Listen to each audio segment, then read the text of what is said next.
Yo, what's up, everybody? As if we haven't had enough content and enough video and enough stuff on Orange Bloods Live all day long, we've got yet another commitment reaction video. I'm Jeff Ketchum. That's Jason Sucamel. Like, comment, subscribe to the page. James Johnson, newly minted five-star defensive tackle by the new Rivals rankings, announces 2 weeks after committing to Georgia that he's flipped his commitment to Texas. Hours after Texas gets a commitment from five-star linebacker Tyler Atkinson, the Longhorns continuing suddenly a huge run of momentum with some of their key targets. Jason, it's funny, I had just been told by a source, hey, you're PMing me, so I can vouch for this. Yeah, you are messaging me. Yeah. So I was like, hey, I just got told they've got 2 on the hook. We all assume that Derek Cooper, the running back, is one that they are waiting on. But I just heard there was 2, and I'm not kidding you. 5 minutes after that happened, boom, the commitment is announced. And Jason, it's really big. This is for Texas. They will view this as, we're going big game hunting. Sarkisian talked about it at SEC Media Days today. We're going to go after some big fish, some guys that we think are impact guys, and that's kind of what we're looking for. And I think they would say James Johnson qualifies for them as that guy. Yeah, you said the new Rivals rankings came out. They've got them number 10 nationally. Yeah, and the Rivals industry rankings, where they take the new Rivals rankings 24/7 and ESPN. He is the number 1 defensive line recruit in the country when you factor in all those rankings. So, and this is the 4th defensive tackle commitment for Texas, but this is on another level. And with all due respect to the other guys, I mean, this is kind of like when they got Justice Terry last year. I mean, these are guys that are, you think, I don't want to say no brainer. I mean, there's no guarantees in recruiting, but this is a big recruiting win. I just think it's so ironic. On the same day they take Tyler Atkinson from Georgia and Kirby Smart, I don't say Kirby ran his mouth a little bit because we're a relationship based and then they end up flipping James Johnson later in the day from Georgia. So I said, I'd hate to be Kirby Smart's dog right about now, because you might want to go hide. Kirby might be looking to kick something, but yeah, big recruiting win for Texas for sure. I think that one of the things that we've had a conversation about today with Atkinson, and I think this may be the case with James Johnson, is that it may be that Texas just wants him a little bit more than Georgia does. And I think that kid committed to Georgia, and Texas really thought that they'd done it. He is the fastest rising interior defensive lineman in the country. But when Texas got in on him and said, kind of, that's our guy, he wasn't a 5-star for anybody. And in fact, his highest ranking up until this week was 90th in the country by 24/7. But he was, a really good, but nobody was saying that's the guy that's going to make or break our defensive line recruiting. Texas kind of identified him as their number 2 guy behind Lamar Brown. And it was clear Lamar Brown's, they wanted that guy. And they weren't going to get him. And I think they felt like, well, we've got James Johnson. Shh. And then Georgia jumps in and takes their cornbread. And Georgia's gone on a huge recruiting run themselves. And one of the things that you heard when Johnson committed was, we think this might be a guy that in time we can get back. Texas felt like they had this guy lined up. To lose him, I think they felt like, give us some time, we can make this right. If he can be flipped from Georgia, maybe he can't. As it turns out, the answer is he can. By the way, my dog literally just broke in. Like, she's like, I kicked mine out right before we started. She's like, I'm in here. So God help me if somebody drives their bike by.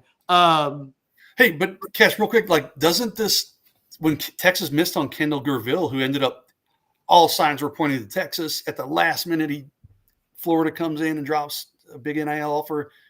Otherwise, if they have Kendall Gerville, I don't know that they're being as aggressive in flipping James Johnson. Right? No, I think you're exactly right. It was a blessing in disguise, right? I think Felix Ojo. I think Jermaine Carlton. I was having this conversation today. They could turn around and go, hey, hold on just a sec. Haven, can you shut my door? Harper decided she wanted in. I think that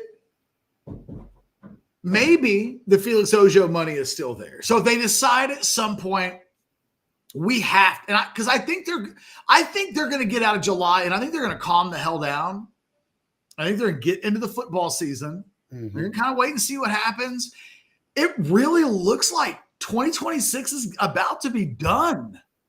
It's not like there's a bunch of uncommitted guys that in this, like three of the top 38 guys in Texas, 2 are uncommitted, and Texas isn't recruiting either of those guys. They're just not. So it's a situation where I think this year we're learning as we go. I think Texas has evolved. I think in the last month, they've probably adjusted their strategy a couple of times. What did we report in the war room a couple of weeks ago? You know what? Don't judge us by 1 through 25 this year. Judge us 1 through 8. Like, we're going to like our first 8 better than anybody else's first 8. I mean, 2 weeks ago, all of the dominoes hadn't started to fall. But now you can kind of see it. Now it's like, okay, Diabell, Richard Wesley, Turntime, Atkinson, Johnson, Cooper, Smoke Matthews. And suddenly you're like, oh, okay. You know what? Yeah, your top 6, 7, 8 guys, they can go toe-to-toe with everybody else. And what we don't see them really lined up for right now are rivals 250 guys that might need 2 or 3 years to develop. Those guys are costing Baylor and Texas Tech and Oklahoma, and a number of schools are paying those guys $250,000, $300,000 to go play there. And Texas is like, we're not going to spend that money because you can't even maybe crack our 2 deep until 2028. And they've really changed their approach. I think it says everything, Jason, about how good they think Johnson is, that we know it had to cost an arm and a leg to flip that kid from Georgia. We know it did. We know it did. And in order for them to do it, one of the things that's happening, and I said this with Tyler Atkinson today, we're officially declaring some of these guys, if they're not high-level NFL draft picks, they will be viewed as disappointments because they are specifically selecting kind of one guy at each position and saying, and they've got 4 defensive tackle commitments, and I wonder if they all hold. I don't know. I don't know that they need 12 on the roster next year. And they have 8 scheduled to come back next year and 4 commitments now at this point. So something to think about. But I think that they've got quarterback, O-lineman, D-tackle, D-end, linebacker, corner. We know they're going to want to get a running back, so there's your running back if they can get Cooper. I think Emmanuel Mosley might be the wide receiver in this class. They're just not really going after a lot of guys, and we know they'll probably go after somebody in the portal. They always do. So it really does kind of leave tight end if they could find one. It kind of feels like they've gone big game fishing everywhere else and found not a left tackle. So left tackle and tight end, they scratched linebacker and D tackle off the list today. Yeah, and that, like you said, this commitment, flipping him from Georgia, obviously, but the guys that they're recruiting right now that are still on the table and they're still making a run for, the Tyler Atkinsons, the Derek Coopers, the J.J. Johnson that we're talking about, that tells you how strongly they value J.J. Johnson. He's in the staff's mind. He's in that Derek Cooper. He's in that Tyler Atkinson realm. I mean, he's a true game changer. I mean, they're not going out and flipping a guy, whatever, a Rivals 250 guy right now, because I'm thinking like you, Catch. Right now, they're like, hey, let's go get our top 8 or 10 bona fide badass dudes, right? And then you know what? We'll see what our numbers look like in October. We can go out and pluck 6, 8, 10 different guys from the. If they want to, they know the they numbers can. are there. Yeah, and they can go to the Baylors and Nebraskas and Texas, well, maybe not Texas Tech. I shouldn't put Tech in that category with the money they can throw around. But some of the different programs around the region or even out in California, they can go pluck some of those guys. But right now, Texas, it looks like they're saying, let's go out and get our true studs, our true difference makers. Like you said, guys that are going to be high-end NFL draft picks. And Texas views J.J. Johnson in that way. He's not flipping from Georgia without Texas making him an extreme priority in NIL the way they're making Tyler Atkinson. And he's going to get $1 million, I think. Probably. Yeah, probably. And it's crazy. Like, I interviewed. He doesn't talk. You just don't get that. You don't get that kid to flip from Georgia. No. Because the money's even. And we thought when he committed to Georgia that one of the things that – what did we know, though? Texas doesn't – and Sark said this earlier. They like to go NIL late. I think they would like to go to December on some of these guys, and I think that's changing, and I think it's a necessary change. I mean, let's be honest. They were getting taken to the mat on some of these guys. Yep. I think Johnson's a perfect example. I think they were like, you know what? We're already going to get a commitment from this guy. Wait till December when we knock his socks off with our big NIL offer. And now the risk is these guys might sign contracts. The first thing I asked you about Johnson is we just got to ask, like, hey, have you signed yet? Did you sign your stuff? Because now that Ojo told us that he did it, it's like, oh, I guess we do need to ask these guys just how on the market is still on the market. And if because the question I would ask is like, hey, and maybe they'll tell us and maybe they won't, but it's like, I got to assume there's a big buyout, right? If you sign, you're in. And we now know that there are ramifications built into these contracts. I'm not going to name names, but there was one recruit, and I've heard this from a couple people, that he committed early somewhere, decommitted. He was back on the market, and he basically was telling, kind of behind the scenes, telling people like, hey, I've got to have X amount of dollars because I've got to pay back the school that I decommitted from, and then I still want some money left in my pocket too. So, dude, it's, I know it's different. It's different. It's different. It's uncharted territory. I mean, Sark today was asked a couple of questions. He's like, I don't know. We're trying to figure it out. Like, what did you think? I thought the funniest, the unintentional funny comment of the day was Sark giving that. By the way, I told Anwar on our team's channel, it was the question of the Q&A session, his opening up about just all of the little idiosyncrasies of this is what we're doing and building a program, and this is what we have to think about, and this is what we've got to consider. And you know what? We got to retain our players, and that's kind of what's next for us is we got to get through this season, and we got to pay all these dudes. And like, I thought he absolutely nailed it. But,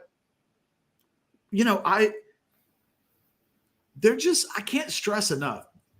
They're not going to get this kid if they don't think he plays right away. And it is now the newest sure sign of how much do you like somebody? Because Sark said at the end of the press conference, it's not like it used to. He said, when we could just go, I can't remember the exact line because we can't just go and spend the most money for anybody like we used to. Something like that. I even mentioned it in the team's channel. Did you catch that at the end?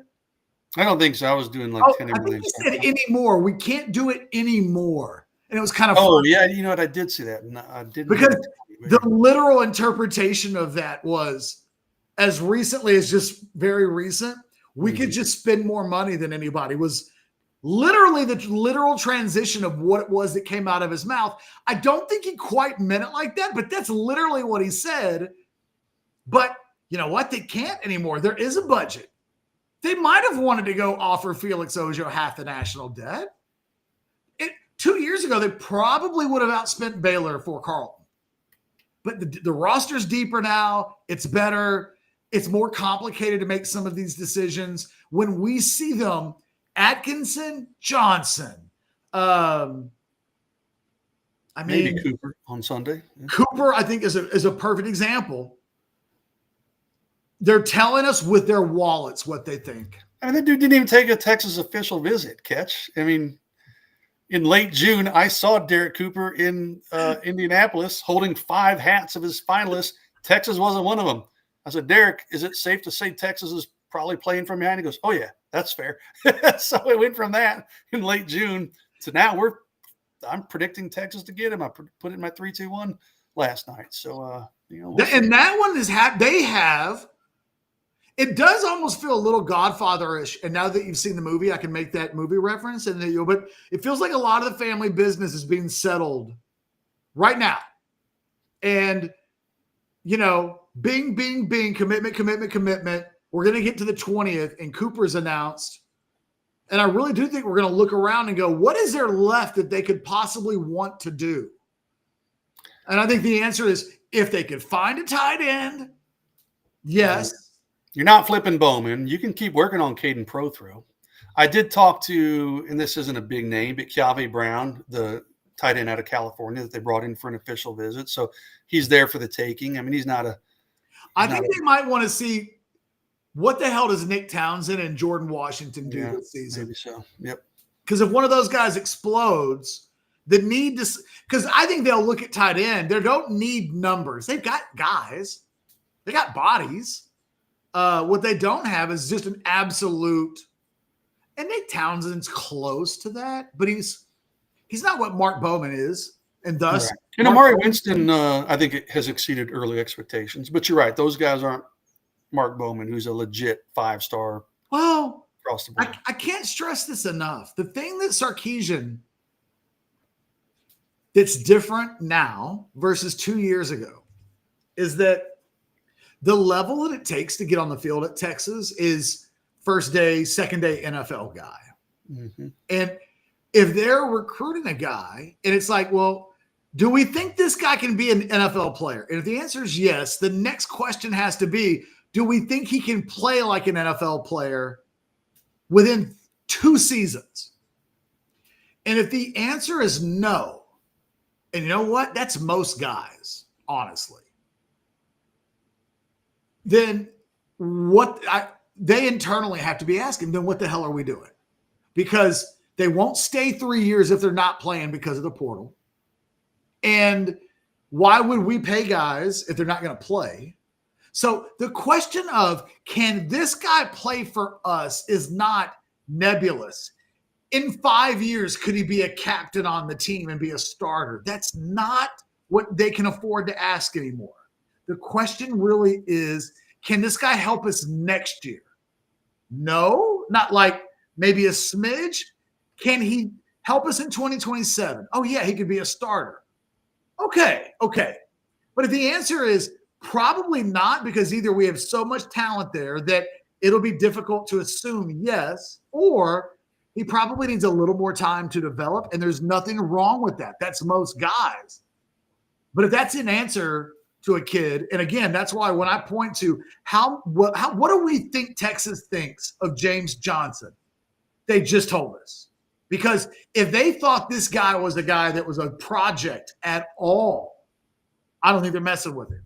They're telling us because they flipped him and because we know it's going to cost a lot of money. Yo, this is a guy they think is special. So when he comes in, I think 5 stars and the highly recruited guys, Jason, already carry that level of expectation. It's going to be different when everybody knows, okay, not only did this guy get, let's say, $1 million, but this is the guy they chose over everybody else. You can only take really one. Like, I think Richard Wesley is a good example of that. How many 5-star edge guys can you take in one class before you're taking money away from other positions? Like, I think it might be in 2026 moving forward, maybe 2, maybe, depending on the position. But more times than not, you're going to get one guy. And again, I'm telling you, I'm curious to watch this defensive tackle class now because they got 10 guys on the roster. 8 are, I think, expected to return unless they enter the portal. And they had 3 defensive tackle commitments today before they got this one. So they will have 12. They have 12 guys at the defensive tackle position that, as of the way things stand now, they will be counting towards on the scholarship board. And I bet I bet they don't have 12 when next summer rolls around. They will not have 12. And Yeah. I wouldn't be shocked if eventually somebody goes to one of these defensive tackles and goes, hey, I don't know how happy you are with Texas, but we're still looking for a number one defensive tackle. What if we pay you $200,000 more? And I think Texas at that point would probably go, we actually could use a little bit of salary cap relief if we can. We're not going to kick guys to the curb, but we're not going to get too upset if we lose a guy or two, if we've got somebody else at that position that, for instance, I don't want to do Paula dirty because I love him. But if you didn't know that you were going to get Atkinson and you had to take Paula, and they need like 5 linebackers in this class, or 3 or 4, they need a lot. So it's not like a either or situation. But if it was a situation of, we got to get out Paula because we don't know we're going to get anybody else, but then you get Atkinson, then you can kind of go, well, what's the most important thing? Can't lose Atkinson. What if that means we lose anybody else? Can't lose Atkinson. Can't lose Bell. Can't lose Atkinson. Can't lose Turntine. I think there are now guys in this class, because there's no backup big time guy. It's kind of, if Richard Wesley's not in this class, there's nobody like, there's one Richard Wesley at defensive end in this class. Protect that guy at all costs. It's a little different than it used to be. Yeah, it is. And the strategy to me is interesting, because we're talking about, and it makes sense, they don't want to pay guys who are going to come in and be 2-3 year projects, right? Because what that's doing, you're taking away money that you can give to guys who are current players on your team, contributors, and it's going to hurt your retention of those types of players. So you almost understand I can understand the strategy of, like, let's go top heavy with our NIL offers to 7, 8, maybe 10 top heavy guys that we think maybe not year one, maybe they play a little bit year one, but by year 2 in the program, they're probably starting. It's a disaster if they don't. Yeah, exactly. Really it's kind of the Anthony Hill and Colin Simmons. Those guys played year 1, obviously, but year 2 is when Hill really started to flourish, and Colin probably will too. Not that Colin's. What are we talking about with Felix Ojo? Like, man. Well, perfect pay example. A guy $3 million to sit on the bench for 3 seasons. And Texas wanted Felix Ojo, but they weren't going to pay him what Texas Tech was going to offer him. But, if you can do that and get 8 or 10 of those guys that you feel really comfortable are going to come in and play right away and help your team, and then they're going to step in 2 years and be a starter, okay, it makes sense. Your whole class can't be like that, but then that leaves some extra money for player retention for guys that are currently on the team. It's just, you got to hit your manage your budget now, man. Like, Texas has done a great job under Sark, Jason, they hit their super blue chips at a high rate. They haven't had very many transfer. Really, I'm trying to think. Terrence Brooks was one, and they kind of pushed him out the door. Jonte Cook. There's just been a couple. There haven't been a lot that have transferred. And so they've been able to neutralize those numbers a little bit, but they're going to have to, they've been hitting on a higher rate than the national average. Boy. That was easier, though, because this roster wasn't as stacked. I know. But those guys could walk in and be like, hey, But you could take more guys in the past. They're not going to be able to just take as many. This class won't be as deep as last year's class. And it won't be. Like it felt like they were, they were taking multiple guys at multiple positions. Think about the receiver position. Think about in 2026, they would just do whatever it takes to get Decorian Moore, because what it would take to then get a Jamie French or a Lockett or even a McCutcheon, you might only be able to get one of those guys. Really? It changed that much in 1 year, where the market for those guys, it's like, can we go get $2 million wide receivers? Can we do that now? Last year they were like, screw it. Somebody will transfer. We'll figure it out. There was a whole lot of we'll figure it out. And in 2026, you got to figure it out before you do it. You can't be like, oh, let's just take $4 million defensive tackles. YOLO. Like, there are consequences for that. And I think they're thinking about it, Jason. And I think they look around the country and they think that other schools aren't as much. And I'm curious to see if they're right. That's what they think. Well, again, uncharted territory. We'll see. Hey, 5 years from now, who's going to be doing it right? Who's going to be, is Texas using the right model? I mean, we don't know. That's a great point. Exactly. But it feels like this is more sustainable year after year than what like USC's doing or A&M's doing this year, where they're just going, throwing cash all over the place, and A&M can deny it all they want, but they are. You can't do that year after year. This plan that Texas is using, I feel like you can do that year after year. Take 8 or 10, okay, super blues, and then the rest, you take good players that you trust your evaluations on, but you can't pay everybody $1 million. You just can't, So I feel like this maybe is a more sustainable model than we're seeing some other programs do, but I don't know. Catch, ask me in 3 or 4 years, and I still might not know in 3 or 4 years. I don't know. Well, I think they changed their approach in a month. So I think you're absolutely right. Yeah, I think they've just been. I think their heads have been spinning a little bit. And listen, for all these people who are panicking, panicking wasn't probably the right way to go about it, but they weren't totally wrong either. I mean, Texas changed their approach, we think, for a reason, right? Because things weren't going. I think Johnson's the best example of that. They would have wanted to wait till November or December to do their NIL thing, and there's no way they got that kid to flip without doing the NIL thing in July. There's just no way. Mm-hmm. And Sark would then be able to say, well, you know what? We waited late. We waited until after he actually committed. That's how late we waited. And then, once a guy commits, because he might sign a contract, maybe we should get our butts in gear. And it's funny. I want to tell you a story behind the scenes. Next year, do they change it even more, Catch? Do they, when all these guys are committing in July, do they make these offers in late June? So I don't know. We'll see.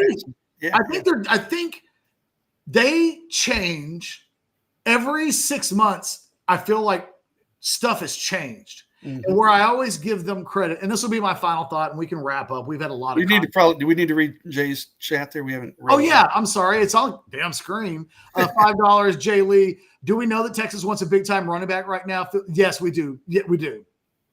Jay, and I will say this: the source I talked to earlier today, very coy about Johnson. Tipped me off. Minutes. Minutes. Didn't even give you a name. I guessed the wrong name. We said in the Slack, me and Zach were like James Johnson. Well, you know what? They've been kicked. The Kroll kid that's leaning towards Oklahoma, we think. Mm-hmm. Wilt Thong did an article on Rivals today where he was like, and Texas has made ground on this guy, but he's still probably leaning to Oklahoma. And I thought he's down to 3, so it's Texas, Oklahoma, Ole Miss. So that in itself tells you you've kind of closed the gap a little bit. I thought Johnson was a guy they might be. I didn't even think of him. I just sent him a text message. The big white kid? He's not that big. And then, there could only be one, right? You're right, though. He's not that big. But he's a defensive lineman, so, he's big. And then before he could respond, Johnson committed. So then he sent me a link of freaking Hayes Fawcett's tweet. Yeah. And I was like, okay, well. Better get to writing. But, Jay, they feel good. Look, Sukumal said it. Cooper didn't visit officially. They feel very quickly, the word is out on Texas and Cooper, and it's because Texas wants a big time back. And, think about it. Look, they didn't replace what I don't know that this kid's a like for Jaden Blue, but I do think if you look at the roster, there's not a guy on that roster that you think to yourself, is there an All-American on the roster right now? And I don't think, forget about style-wise, speed, all that kind of stuff. I don't know that they look at their roster right now. I think they like all of their backs. Do they think there's anybody there that's a top of the draft NFL guy? Maybe CJ Baxter. And I would say this, Baxter's draft eligible after this season. So there's a world out there where if he's really as good as if he's that good, he's probably not sticking around should he have a big year. The moment that kid has a big year coming off the injury he ain't sticking around. So beyond that, do they think James Simon? I think they love James Simon. Do they think that guy's going to be a first or second round pick? I don't think anybody quite thinks that. I think they may think that about Cooper, Cooper has the highest upside by far of anybody if he comes into that running back room, of anybody in that room. There's a reason why and look, Sark and Kirby Smart can talk culture all they want to. That kid may very well commit to Texas and then take his official visit. Like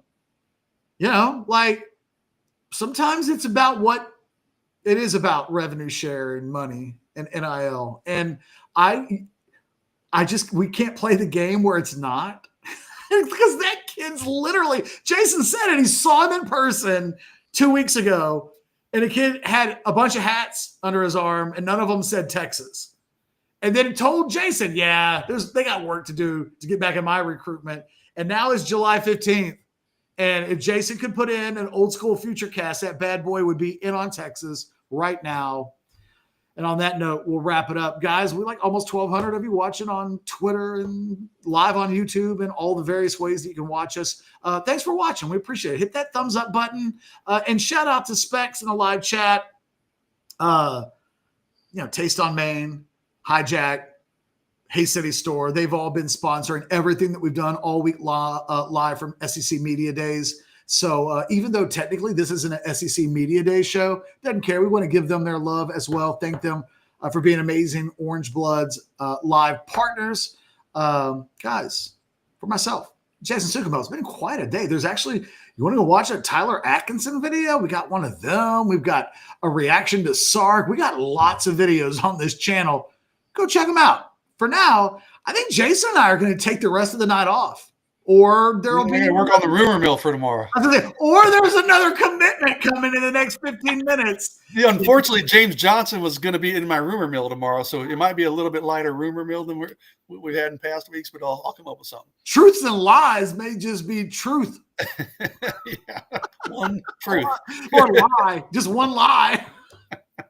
All right, guys, we will literally see you guys maybe in an hour, maybe in a few, but it'll be right around the corner.